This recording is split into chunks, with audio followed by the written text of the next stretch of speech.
After the Washington Commanders recently declined former second overall pick Chase Young's fifth-year option, it became apparent that they don't intend to keep him around long term. There's been a lot of trade speculation for a lot of different teams, but I think a trade to the Lions would make plenty of sense. Let's talk about it.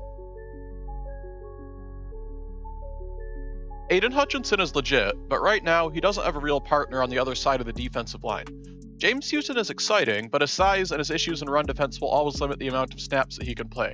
Romeo Okwara and John Kaminsky are nice options, but probably not steady, formidable presences opposite Hutchinson. Now, I know this is a big if, but if Chase Young can stay somewhat healthy, he'd be a perfect partner for Aidan Hutchinson. He's got great size, quickness, and pass rush moves, among a lot of other great qualities that made him the number 2 pick, and I still think he's nowhere near his potential.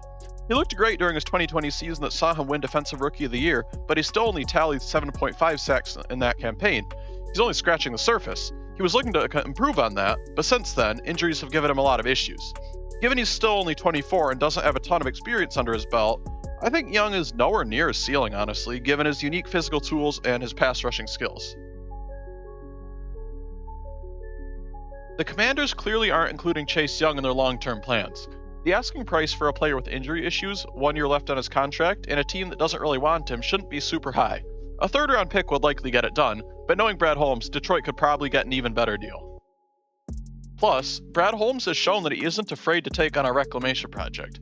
He brought in Charles Harris, a former first-round draft bust, and then re-signed him after he tallied 7.5 sacks in 2021. I think Holmes would be willing to gamble on talent again, and Young definitely has plenty of that. Lastly, Detroit can't really get burned here. If the team acquires Young and he struggles, okay, let him walk. The team would have no contractual obligation to him past this year. If he returns to form and stays healthy, awesome. The Lions have the cap space to re-sign him to a longer-term deal. They'd then have a legitimately threatening duo of edge rushers for the foreseeable future. This trade is fairly low risk with a massive potential reward. Obviously, though, this is still a gamble any way you slice it. Young is stupendously skilled and talented, with plenty of potential, but injuries have messed up his career and might continue to do so. It's a tough choice. Do you take the risk on a massive upside player with health problems, or do you play it safe and continue making good draft picks? We're just going to have to wait and see what happens. What do you think?